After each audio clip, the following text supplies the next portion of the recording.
যে আমাদের জাতির পিতা কালেমার দাওয়াত দিতে গিয়ে আল্লাহর জমিন আল্লাহর দ্বীন প্রতিষ্ঠিত করতে গিয়ে অগ্নিকুণ্ডে নিক্ষিপ্ত হয়েছে। মুসা কালিমাল্লাহ দেশ থেকে দেশান্তর হয়েছে। জাকারিয়া আলাইহিস সালামকে করাব দিয়ে দ্বিখণ্ডিত করা হয়েছে। ঈসা রুহুল্লাহকে মেরে ফেলার ষড়যন্ত্র চলছিল। অনেক অনেক নবী রাসূল ফাঁসির কাষ্ঠে ঝুলেছে। অনেক অনেক নবী রাসূলকে মেরে ফেলা হয়েছে। আমাদের নবী বিশ্ব নবী এই আল্লাহর জমিন আল্লাহর দ্বীন প্রতিষ্ঠা করার জন্য তাইফে রক্ত ঝরিয়েছে, উহুদে দমদার মুবারক শহীদ করেছে, শুধু আল্লাহর জমিন আল্লাহর দ্বীন প্রতিষ্ঠিত করতে গিয়ে। ঠিক কিনা? যদি আমাদেরকে আল্লাহর জমিন আল্লাহর দ্বীন প্রতিষ্ঠিত করতে গিয়ে যদি বুকের তাজা রক্ত ঢেলে দেওয়া লাগে, বুকের তাজা রক্ত ঢেলে দেব। যদি আল্লাহর জমিন আল্লাহর দ্বীন প্রতিষ্ঠিত করতে গিয়ে যদি ফাঁসির কাষ্ঠে ঝোলা লাগে, ফাঁসির কাষ্ঠে ঝুলতে রাজি কি রাজি না? রক্ত যেহেতু দিছি, রক্ত আরো দেব, তবু বাংলাদেশে ইসলাম প্রতিষ্ঠা করে আন্দোলন করা যাবে। ঠিক কিনা? কাজে আল্লাহর জমিন আল্লাহর দ্বীন প্রতিষ্ঠিত করতে গিয়ে দরকার পড়লে রক্ত দেব, দরকার পড়লে শ্রম দেব, দরকার পড়লে শরীরের ঘাম ঝরাবো, তবু এই বাংলার জমিন ইসলাম প্রতিষ্ঠা করে আন্দোলন করা লাগবে কি লাগবে না? পবিত্র কোরআনুল কারীমের মধ্যে একটা আয়াত আছে, যে আয়াতটা আল্লাহর কাছে সব থেকে প্রিয় আয়াত। সুবহানাল্লাহ। সে আয়াতটার নাম বলতে পারবেন কেউ? আয়াতুল কুরসি। কুরসি মানে কি? চেয়ার। কুরসি মানে গদি, সিংহাসন। কাজে অনেকে বলে হুজুরেরা চেয়ারের রস করে কিসের জন্য, ক্ষমতার রস করে কিসের জন্য? আল্লাহ সব থেকে যে আয়াতটাকে পছন্দ করে সেই আয়াতটার নাম হলো চেয়ারের আয়াত। কিসের আয়াত? চেয়ারের আয়াত, সিংহাসনের আয়াত। কাজে আজকে আলোচনার বিষয় হলো আল্লাহর ক্ষমতা। কি বিষয়? আল্লাহর ক্ষমতা। এই সূরা মুলক এমন একটি সূরা, আব্দুল্লাহ ইবনে মাসউদ রাদিয়াল্লাহু তাআলা আনহু বর্ণনা করেন, এই সূরা কেউ যদি দৈনিক যদি এই সূরা তেলাওয়াত যদি করে এবং এই সূরার মধ্যে যা আছে তা বাস্তবে যদি আমল করে, বিশ্বনবী বলেন এই সূরা আমল করার কারণে তার কবরের আযাব আল্লাহ তাআলা মাফ করে দেবেন। সুবহানাল্লাহ। শুধু তাই নয়, আবু হুরায়রা রাদিয়াল্লাহু তাআলা আনহু বলেন, কেউ যদি এই সূরা যদি দৈনিক যদি তেলাওয়াত করতে পারে, এই সূরা মুলকের ভিতরে যা আছে বাস্তবে প্র্যাকটিক্যালে যদি আমল যদি করতে পারে, এই সূরা কিয়ামতের ময়দানে আল্লাহর সাথে ঝগড়া করবে ততক্ষণ সূরা মুলক তেলাওয়াতকারীকে আল্লাহ তাআলা জান্নাতে দেবে না যতক্ষণ। সুবহানাল্লাহ। এই সূরা মুলক বিশ্বনবী এই সূরা মুলক তেলাওয়াত করে ঘুমাতেন না। সূরা মুলক তেলাওয়াত করে বিশ্বনবী কখনো ঘুমাতেন না। আল্লাহ তাআলা বলেন, তাবারাকাল্লাযী বিয়াদিহিল মুলকু ওয়া হুয়া আলা কুল্লি শাইইন কাদির। সমস্ত ক্ষমতার উৎস যিনি, তিনি কে? আল্লাহ তাআলা বলেন, ওয়া তুইজ্জু মান তাশা ওয়া তুযিল্লু মান তাশা বিয়াদিকাল খায়র। আল্লাহ রাব্বুল আলামিন বললেন, ও গোলামেরা শোনো শোনো শোনো, আমি রাব্বুল আলামিন যার ইচ্ছা ক্ষমতা দান করি, আর আমি যার ইচ্ছা ক্ষমতা থেকে নমরুদের মতো জুতা পেটা করে ক্ষমতা থেকে নামাতে পারি। আমি রব্বুল আলামিন যার ইচ্ছা তার ক্ষমতা দেয়, আবার যার ইচ্ছা ভাত রান্না করেছে, পোলাও রান্না করেছে, মুরগির রান্না করেছে, খাসির গোশত রান্না করেছে, আমি যার ইচ্ছা এগুলো খাইতে সময় দেই না, ক্ষমতা থেকে নামাই দেয়। ঠিক না? আমি যার ইচ্ছা ক্ষমতা দেয়, আবার আমি আল্লাহ যার ইচ্ছা ক্ষমতা থেকে নামাতে পারে কি পারে না। নমরুদ একদিন ইব্রাহিমকে বললেন, হে ইব্রাহিম, তুমি নাকি নতুন খোদার ইবাদত করা শুরু করেছো নাকি রে ইব্রাহিম? ইব্রাহিম আলাইহিস সালাম বলেন, আমি এমন খোদার ইবাদত করি, আমি এমন খোদার ইবাদত করি যেই খোদা মানুষকে জীবন দিতে পারে রে নমরুদ, মানুষকে মারতেও পারে। নমরুদ বলে, তাই নাকি? নমরুদ এবার দুইজন ফাঁসির আসামিকে ধরে আনলো।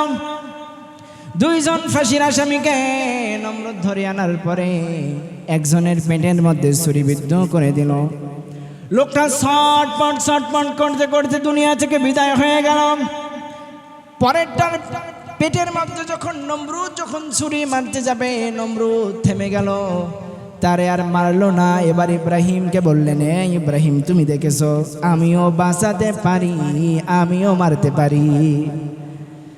ইব্রাহিম আলাইহিস সালাম বলেন, ঠিক আছে তুমি মারতে পারো, বাঁচাতে পারো, কিন্তু আমি এমন খোদার ইবাদত করি রে নমরুদ, যেই খোদা প্রত্যেক দিন সকালবেলা পূব আকাশে সূর্য উত্তোলন করে, পশ্চিম আকাশে সূর্য অস্ত করে, আমি এমন খোদার ইবাদত করি।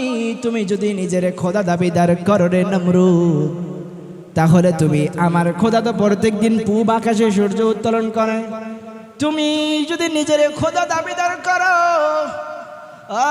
নমরুদ তুমি যদি নিজের খোদা দাবিদার করো, আমার আল্লাহ তো পূব আকাশে সূর্য উত্তোলন করে, তুমি যদি নিজের খোদা দাবিদার করো, তাহলে তুমি কালকে সকালবেলা পশ্চিম আকাশে সূর্য উদিত করবে। এই কথা যখন নমরুদ শুনল, নমরুদ শোনার পরে বলল, এই বেয়াদবটারে ধর, এর আগুন দিয়ে জ্বালায় পড়াই সারখার করে দে। প্রশ্নটার উত্তর দিতে পারে না, সংক্ষেপে বলতেছি। বিশাল বড় অগ্নিকুণ্ডলী তৈরি করা হলো আমাদের জাতির পিতা ইব্রাহিম খলিলুল্লাহকে অগ্নিকুণ্ডের মধ্যে নিক্ষিপ্ত করা হবে। জাতির পিতা ইব্রাহিম খলিলুল্লাহকে যখন অগ্নিকুণ্ডের মধ্যে যখন নিক্ষেপ করা হলো, আল্লাহ বললেন, রে আগুন তুই আমার খলিলের জন্য শীতল হয়ে যা। খবরদার খবরদার এমন শীতল হবি না, এমন শীতল হবি না রে আগুন, যেন আমার খলিলের ঠান্ডা লেগে যায়, সর্দি কাশি যেন না লেগে যায়। এরপরে আগুন আল্লাহকে বলল, আল্লাহ আপনি আমারে বললেন যেন আমি ঠান্ডা যেন হয়ে যায়, আবার এমন ঠান্ডা হব না যেন আপনার খলিলের যেন সর্দি কাশি না লেগে যায়, তাহলে কেমন হব?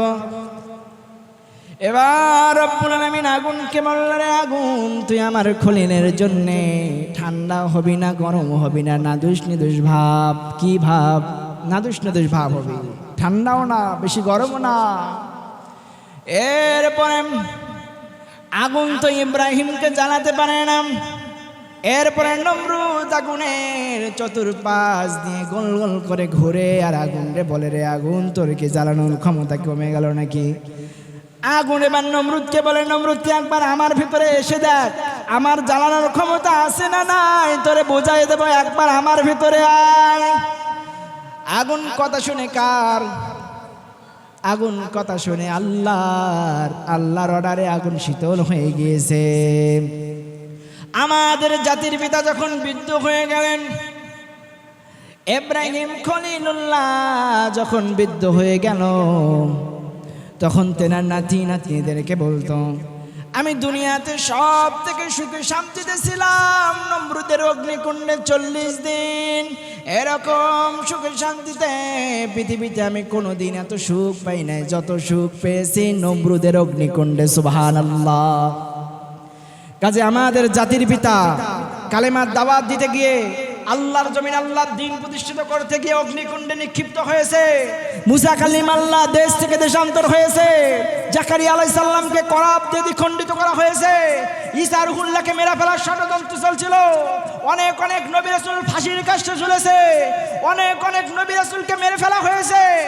আমাদের নবী বিশ্ব নবী এই আল্লাহর জমিন আল্লাহর দ্বীন প্রতিষ্ঠা করার জন্য তাইফে রক্ত ঝরিয়েছে, উহুদে দমদার মুবারক শহীদ করেছে, শুধু আল্লাহর জমিন আল্লাহর দ্বীন প্রতিষ্ঠিত করতে গিয়ে। ঠিক কিনা? যদি আমাদেরকে আল্লাহর জমিন আল্লাহর দ্বীন প্রতিষ্ঠিত করতে গিয়ে যদি বুকের তাজা রক্ত ঢেলে দেওয়া লাগে, বুকের তাজা রক্ত ঢেলে দেব। যদি আল্লাহর জমিন আল্লাহর দ্বীন প্রতিষ্ঠিত করতে গিয়ে যদি ফাঁসির কাষ্ঠে ঝোলা লাগে, ফাঁসির কাষ্ঠে ঝুলতে রাজি কি রাজি না? রক্ত যেহেতু দিছি, রক্ত আরো দেব, তবু বাংলাদেশে ইসলাম প্রতিষ্ঠা করে আন্দোলন করা যাবে। ঠিক কিনা?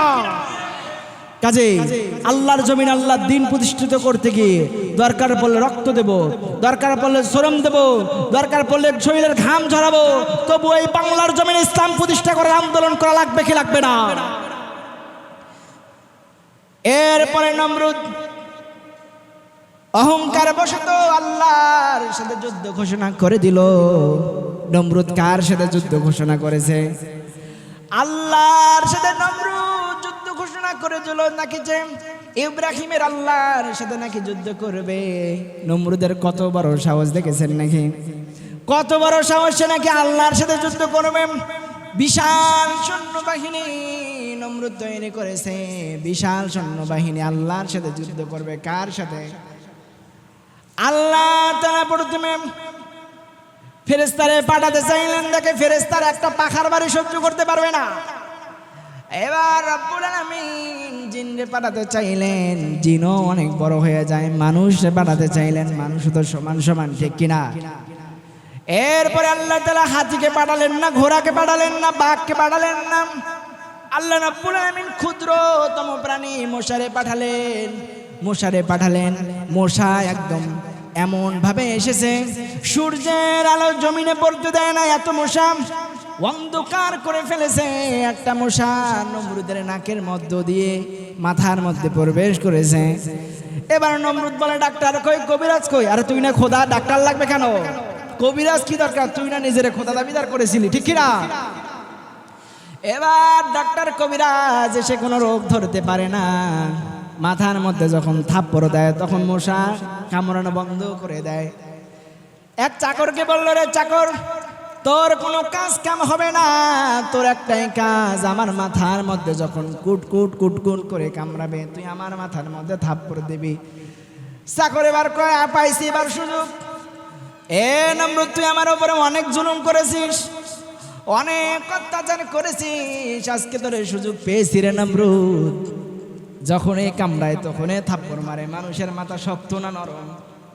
মানুষের মাথা শক্ত না নরম? চাকর মাথায় থাপড়াতে থাপড়াতে হাতের মধ্যে ফোসা আর পারে না। পায়ের মধ্যে বার খরম আছে, খরমের জুতা। তখন তো আমাদের বার্মেস না, তখন আমাদের চামের স্যান্ডেল নয়, তখন ছিল খরমের জুতা। খরমের জুতা দিয়ে নমরুদের মাথায় দে বাড়ি। নমরুদ বলে, এখন থেকে তুই আমার মাথায় জুতা দিয়ে পেটা করবি। তুই এখন আমার মাথায় যখন কুটকুট করবে তুই আমার মাথায় জুতা পেটা করবি। আল্লাহ তাআলার সাথে নমরুদ পাঙ্গা নিয়েছিল। রব্বুল আলামিন নমরুদকে জুতা পেটা করে করে দুনিয়া থেকে বিদায় করেছে। কথা বলেন ঠিক কিনা? আল্লাহর সাথে পাঙ্গা নিয়েছিল ফিরাউন। ফিরাউন বলেছিল, আনা রব্বুকুমুল আলা, আমি বড় খোদা, আমি বড় রব। ফেরাউন বলেছিল, ফেরাউন নিজের খোদা দাবিদার করেছিল। ফেরাউন বলেছিল, আমি বড় খোদা, আমি বড় রব। ফেরাউন একদিন অহংকার বশত মুসাকে ধাওয়া করতে করতে লোহিত সাগরের পাশে চলে এসেছে। মুসা আলাইহিস সালামের তিন দিকে সমুদ্র, একদিকে ফিরাউনের বাহিনী। এবার মুসা আলাইহিস সালাম কি করবে? মুসা আলাইহিস সালামের সঙ্গী সাথীরা বলল, আমরা মনে হয় ধরা পড়ে গেলাম। এবার আল্লাহ তাআলা বললেন, রে মুসা, তোমার হাতের মধ্যে কি? মুসা আলাইহিস সালাম বললেন, লাঠি। এবার আল্লাহ বললেন, রে মুসা, তোমার হাতের লাঠি দিয়ে সমুদ্রের উপরে, পানির উপরে আঘাত করো। আঘাত করার সঙ্গে সঙ্গে সমুদ্র দিয়ে যিনি রাস্তা বের করে দিলেন তিনি কে? আল্লাহ তাআলা সমুদ্রের মধ্যে রাস্তা তৈরি করে দিলেন। সেই রাস্তা দিয়ে মুসা আলাইহিস সালামের দলবল নদী পার হয়ে গেল, সমুদ্র পার হয়ে গেল। সমুদ্র পার হওয়ার পরে এইদিকে ফিরাউন অহংকার বশত মুসারে ধাওয়া করতে করতে, মুসা আলাইহিস সালামরে ধাওয়া করতে করতে করতে মাঝ সমুদ্রে এইদিকে মুসার বাহিনী সব পার হয়ে গিয়েছে। আল্লাহ এবার সমুদ্রে অর্ডার করলে, হে সমুদ্র, হে সমুদ্র, তুই আবার স্বাভাবিক হয়ে যা। যখন সমুদ্র স্বাভাবিক হয়ে গেল, এইদিকে ফিরাউন একবার পানির মধ্যে উঠে আবার পানির উপরে চলে যায়, আবার পানির নিচে আসে, আবার পানির উপরে যায়, পানি খেতে খেতে। আর যখন দেখে ফিরাউন আর পারে না, এবার ফিরাউন আল্লাহকে ডাক দিয়ে বলে, রে আল্লাহ, আমি আপনার উপরে ঈমান আনলাম। আল্লাহ তাআলা বলল, রে ফিরাউন, তোরে অনেক সুযোগ দিয়েছিলাম, আমি আল্লাহ ধরি না, আমি আল্লাহ ধরলে আর ছাড়ি না। হে ফিরাউন, না তোরে ধরেছি, তোরে আর আমি ছাড়বো না। আজকে যেহেতু তোরে ধরেছি আর ছাড়বো না। আল্লাহ তাআলা ফিরাউনকে আরেকটা মেসেজ করলেন, রে ফিরাউন শোন, তুই পৃথিবীতে তুই মারা যাবি, কিন্তু তোর দেহটা পশু পাখি কোনো পোকা মাকড় খাবে না, কোনো মাছ খাবে না, কোনো মাছ খাবে না কিয়ামত পর্যন্ত। তোর লাশকে আমি আল্লাহ তাআলা শুটকি বানায় রাখবো। পৃথিবীতে যত জালেম আসবেন, যত অত্যাচারী বাদশা আসবেন, যত আল্লাহর বিরোধিতা লোক আসবে, তারা যেন তোর লাশ দেখে যেন শিক্ষা নেয়, যেন তোর লাশ দেখে যেন শিক্ষা নেয়, যেন আল্লাহর সাথে পাঙ্গা যেন না দেয় আমরা, ঠিক কিনা? আল্লাহর সাথে পাঙ্গা নেওয়া যাবে? পাঙ্গা নেওয়া যাবে?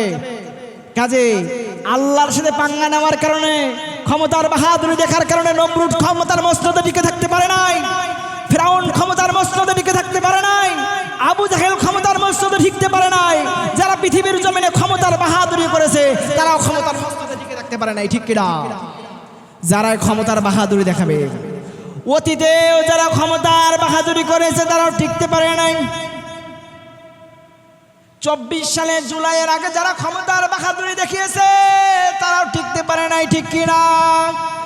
ভবিষ্যতে যারা ক্ষমতার বাহাদুরি করবে তারাও পৃথিবীর জমিনে ক্ষমতার মসনদে টিকে থাকতে পারবে না। চিল্লা বলতে হবে, ঠিক কিনা? ক্ষমতার মসনদে কেউ টিকে থাকতে পারবে না। ক্ষমতার বাহাদুরি এখন তো সবাই বলা বলি করে আপনারা নাকি ক্ষমতার উৎস, জনগণ সকল ক্ষমতার উৎস, সকল ক্ষমতার উৎস আপনারা। দুইবার ডায়রিয়া হলে চেহারার দিকে আর তাকানো যায় না, ঠিক কিনা? সাপ দেখলে দেয় দৌড়। আরে আপনি না ক্ষমতার উৎস, আপনি সাপ দেখলে দৌড় মারেন কেন? আপনি না ক্ষমতার উৎস। 103 ডিগ্রি জ্বর হলে বিছানা থেকে উঠতে পারেন?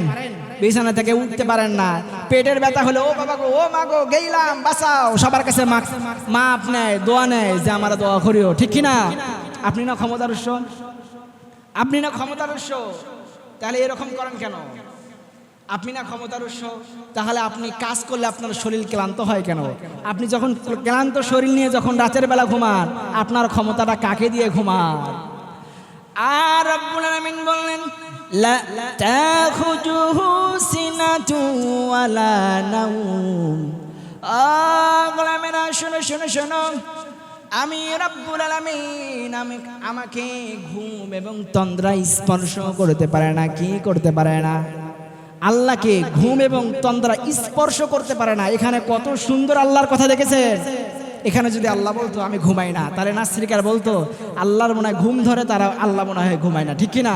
কিন্তু আল্লাহ এমন কথা বলেছেন, নাস্তিকদের এখানে প্রশ্ন করার কোনো অপশন আল্লাহ তাআলা দেয় নাই, ঠিক কিনা? কাজেই আপনার সামনে যদি কোনো নাস্তিক পড়ে, কি পড়ে?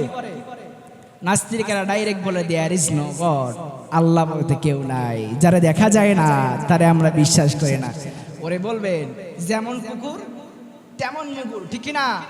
ওরে বলবেন তোর বাপ যে তোরে যে জন্ম দিয়েছে, তোর বাপকে তুই দেখেছিস? বলবে না। যেহেতু তোর বাপকে দেখিস নাই, তাহলে ওইটা তোর বাপ, তুই বিশ্বাস করলি কেমন করে? তার মানে তুই যারও সন্তান, ঠিক কিনা? ওরে বলবেন তুই যে অক্সিজেন নিস, অক্সিজেন কি দেখেছিস? বলবে না, অক্সিজেন আমি দেখি নেই। আরে অক্সিজেন যেহেতু তুই দেখা যায় না, অক্সিজেন কেমন করে তুই বিশ্বাস করিস, ঠিক কিনা?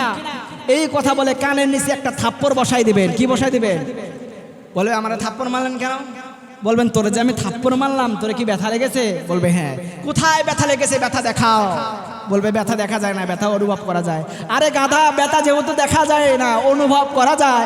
আল্লাহ আছে, আল্লাহ সৃষ্টির দিকে তাকালে আল্লাহর এতে চেনা যায়, ঠিক কিনা? ইরাকের জমিনের মধ্যে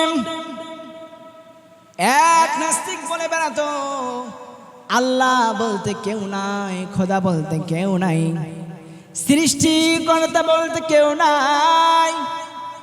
ইমাম আজম আবু হানিফা রাহিমাহুল্লাহ এই নাস্তিকের সাথে সাক্ষাৎ করে বললেন আল্লাহ বলতে কেউ আছে, তোমারে আমি প্রমাণ করে দেব। নাস্তিক বলল ঠিক আছে।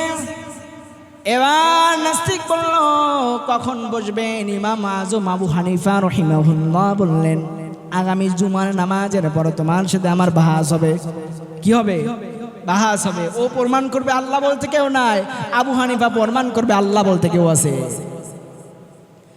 এরপরে নাস্তিক সময় মতো চলে আসলো, লোকজন হাজার হাজার জনগণ চলে আসলো। আবু হানিফা আসে না। দুপুর গড়িয়ে বিকাল হয়ে গেল, বিকাল গড়িয়ে সন্ধ্যা হবে হবে ভাব, এমন সময় আবু হানিফা উপস্থিত। এবার নাস্তিক ডাক দিয়ে বলল, যার সময় সম্পর্কে কোনো জ্ঞান নাই তার সাথে আমি কোনো বাহাস করতে চাই না। যার সময় সম্পর্কে কোনো জ্ঞান নাই তার সাথে আমি কোনো বাহাস করতে চাই না। এরপরে আবু হানিফা রহিমাহুল্লাহ বললেন, আমি কেন দেরি করেছি, কিসের জন্য আমার দেরি হয়েছে, আমার কাছে তো শুনবেন আমার কিসের জন্য দেরি হলো। এবার নাস্তিক বলেন কিসের জন্য দেরি। এবার ইমাম আজম আবু হানিফা রহিমাহুল্লাহ বলতে লাগলেন, এই পথের মধ্যে আসার সময় আমার পথে একটা নদী পড়ে গিয়েছে। নদীর পাড়ে এসে দেখি নদীর পাড়ে কোনো মানুষ নাই, নদীর পাড়ে কোনো মানুষ নাই, কোনো নৌকা নাই, মাঝি নাই, বইটা নাই। আমি মানুষের জন্য অপেক্ষা করতে লাগলাম, আমি মানুষের জন্য অপেক্ষা করতে লাগলাম। একটা গাছের ছায়ার মধ্যে বসে আছি। আমি যে গাছের ছায়ার মধ্যে বসে আছি, হঠাৎ করে আমার মাথার উপর থেকে একটা বীজ পড়ে গেল, জমিনের মধ্যে পড়ে গেল। বীজটা পড়ার সঙ্গে সঙ্গে সঙ্গে সঙ্গে একটা বিশাল আকারের গাছ তৈরি হয়ে গেল। হঠাৎ করে কোথা থেকে যেন একটা করাত এসে গাছটানে কেটে ফেললো। একা একা গাছটা ডুম হয়ে গেল। একা একা দেখতে পারলাম, ওই একা একা করাতটা দেখতে পারলাম গাছটাকে তক্তায় পরিণত করে দিল। একা একা তক্তাগুলো যে একটা নৌকা হয়ে গেল। মাঝি নাই, বইটা নাই, মাঝি ছাড়া বইটা ছাড়া আমি নৌকার উপরে বসে পড়লাম। নৌকা আমার এপারে নিয়ে আসলো, এই কারণে দেরি হয়েছে। নাস্তিক বলল, রে ইমাম, ও আবু হানিফা, আপনি মনে করেছিলাম জ্ঞানী মানুষ, এখন থেকে আপনি পাগল হয়ে গিয়েছেন। এটা কখনো সম্ভব? কখনো একদিনে মোটা গাছ হতে পারে না। মানুষ ছাড়া কখনো একা একা করাত গাছ কাটতে পারে না। মানুষ ছাড়া, লোকজন ছাড়া কখনো নৌকা হতে পারে না। মাঝি ছাড়া, বইটা ছাড়া কখনো নদী পার হওয়া যায় না। এবার আবু হানিফা বললেন, পাগল আমি হই নাই রে নাস্তিক, পাগল হয়েছো তুমি। যেমনি করে একা একা গাছ কাটা সম্ভব নয়, একা একা নৌকা বানা সম্ভব নয়, মাঝি ছাড়া, বইটা ছাড়া নদী পার হওয়া সম্ভব নয়। হে নাস্তিক, তুই কেমন করে চিন্তা করলি? একা একা আকাশ হলো, একা একা জমিন হলো, একা একা চন্দ্র হলো, একা একা সূর্য হলো। তুই কেমন করে চিন্তা করলি পাহাড়, পর্বত, নদী, নালা, সমুদ্র, খাল, বিল এগুলো কি একা একাই হয়েছে নাকি? একা একা হতে পারে না। নাস্তিকের ভুল বুঝতে পেরে নাস্তিক সঙ্গে সঙ্গে কালেমা পড়ে মুসলমান হয়ে গেল। সুবহানাল্লাহ। আরেক নাস্তিক ও বলে বেড়াতো, সবাইকে বলে বেড়াতো, আল্লাহ আছে কিন্তু দেখা যায় না কেন? 2 নাম্বার প্রশ্ন লোকজনকে করে যে মুসলমানরা বলে জিন নাকি আগুনের তৈরি, জিন কি আল্লাহ তাআলা জাহান্নামে আগুন দিয়ে শাস্তি দিবে, আগুন দিয়ে আগুনকে কেমনে শাস্তি দিবে? 3 নাম্বার প্রশ্ন করতো, ওদের নাকি খোদা বড় বিচারক, তাহলে দুনিয়াতে এত বিচারপতি কেন? সাধারণ মানুষ কি প্রশ্নের উত্তর দিতে পারবে? সাধারণ মানুষ প্রশ্নের জবাব দিতে পারে না। একদিন এক হুজুরের সামনে পড়ে গেল। কার সামনে? হুজুরের সামনে পড়ে গেল। হুজুরের সামনে যখন পড়ে গেল, 3টা প্রশ্ন করার পরে হুজুরের হাতের মধ্যে ছিল একটা কলস, মাটির কলস। কলস দিয়ে নাস্তিকের মাথায় দিল এক বাড়ি। ওই বাড়ি খেয়ে সে চলে গিয়েছে বাদশার দরবারে। এবার বাদশা গিয়ে বলেন, বাদশা, এই হুজুর আমার মাথার মধ্যে কলস দিয়ে আঘাত করেছে। বাদশা এবার প্রশ্ন করলেন হুজুরকে, হুজুর কেন মেরেছেন? হুজুর এবার বাদশাকে বললেন, বাদশা, এই লোকটা আমারে প্রশ্ন করেছিল আল্লাহ আছে দেখা যায় না কেন। 3টা প্রশ্ন করেছিল, তার মধ্যে 1 নাম্বার হলো আল্লাহ আছে দেখা যায় না কেন। আমি যে তারে মাথার মধ্যে মেরেছি, ওরে জিজ্ঞাসা করেন তোর মাথার মধ্যে কি ব্যথা করেছে, ওর মাথার মধ্যে কি ব্যথা লেগেছে? নাস্তিককে এবার বাদশা জিজ্ঞাসা করলো, তোমার মাথার মধ্যে ব্যথা লেগেছে নাকি? এবার নাস্তিক বলল, হ্যাঁ আমার মাথার মধ্যে প্রচুর পরিমাণে ব্যথা লেগেছে। এবার হুজুর বলল, তোর মাথায় যে ব্যথা লেগেছে কোথায়, ব্যথা দেখাও। এবার নাস্তিক বলল, ব্যথা তো দেখা যায় না, ব্যথা অনুভব করা যায়। এবার হুজুর বলল, যে তোর ব্যথা দেখা যায় না, ব্যথা দেখাতে পারিস না, ব্যথা অনুভব করা যায়। আরে আসমান, জমিন, সূর্য, চাঁদ, সূর্য, নক্ষত্র, গ্রহ, এত বিশাল আকাশ আল্লাহ বানিয়েছে, জমিন বানিয়েছে, খাল, বিল, নদী, নালা, সমুদ্র, এগুলো কি একা একা হয়েছে? একা একা হতে পারে না। আল্লাহ রে তুই যেমনি করে এবার নাস্তিক 2 নাম্বার প্রশ্ন করেছিল যে আল্লাহ তাআলা জিনকে সৃষ্টি করেছে আগুন দিয়ে, আবার তারে জাহান্নামের মধ্যে শাস্তি দিবে আগুন দিয়ে, কেমন করে এটা সম্ভব? আগুনের তৈরি জিন আগুন দিয়ে শাস্তি দেবে। এবার হুজুর বাদশাকে জিজ্ঞাসা করলেন, মহারাজ ও বাদশাহ, আমি যে এই নাস্তিককে আঘাত করেছি কি দিয়ে জিজ্ঞাসা করেন তো? বলেন মাটির কলস দিয়ে আঘাত করেছে। আচ্ছা, মাটির কলস দিয়ে যদি মানুষকে আঘাত লাগতে পারে, মাটির কলস দিয়ে যদি মানুষকে আঘাত লাগতে পারে, তাহলে মাটির কলস দিয়ে যেহেতু মাটির মানুষকে আঘাত লাগতে পারে, তাহলে আগুনের তৈরি জিনকে আগুন দিয়ে কেন আঘাত লাগবে না? নাস্তিকের এবার 3 নাম্বার প্রশ্ন হুজুর বললেন। নাস্তিক আমারে 3 নাম্বার প্রশ্ন করেছিল যে আল্লাহ আছে, আল্লাহ হলো মহাবিচারক, আজ দুনিয়াতে এগুলো কেন বিচারক বিচারপতি, এত দুনিয়াতে কেন এত বিচারপতি? আচ্ছা আমি তাহলে এইখানে কেন? ঠিক না, আমি তাহলে এইখানে কেন? বিচারপতি যেহেতু লাগবে না, তাহলে আমি এইখানে কেন? নাস্তিকের ভুল বুঝতে পারে, নাস্তিক সঙ্গে সঙ্গে কালেমা পড়ে মুসলমান হয়েছে, সুবহানাল্লাহ। কাজে অনেকেই বলা বলি করে আল্লাহ বলতে কেউ নাই, দেয়ার ইজ নো গড, সৃষ্টিকর্তা বলে কেউ নাই। তারা উত্তর দিতে পারবেন তো ইনশাল্লাহ? কাজে সব ক্ষমতার উৎস যিনি, তিনি কে? একজন বলেছে শরিয়া আইন নাকি তারা মানে না। কি আইন মানে না? শরিয়া আইন মানে না। এই কথা যে বলেছে সে যদি মুসলমানের সন্তান হয়ে যদি এই কথা বলে, সঙ্গে সঙ্গে এই কথা বলার কারণে সে মুরতাদ হয়ে গিয়েছে, ঠিক কিনা? শরিয়া আইন মানে না। আরে বাংলার জমিনে 96% মুসলমান, 96% মুসলমান যদি চেত, তাহলে বাংলার জমিনে 26 সালের মধ্যে বাংলার জমিনে ইসলাম প্রতিষ্ঠিত হলো, ঠিক কিনা? যদি 26% মুসলমান যদি চেত, আল্লাহর জমিনে আল্লাহর রাজ কায়েম হবে, বাংলাদেশে ইসলাম প্রতিষ্ঠিত হবে, কোরআন দিয়ে দেশ চলবে, কোরআন দিয়ে সংসদ চলবে। যদি 96% যদি মুসলমান যদি চেত, আল্লাহর কসম করে বলে বাংলাদেশে ইসলাম প্রতিষ্ঠিত হতো, ঠিক কিনা? কিন্তু আমরা মুসলমান চাই না।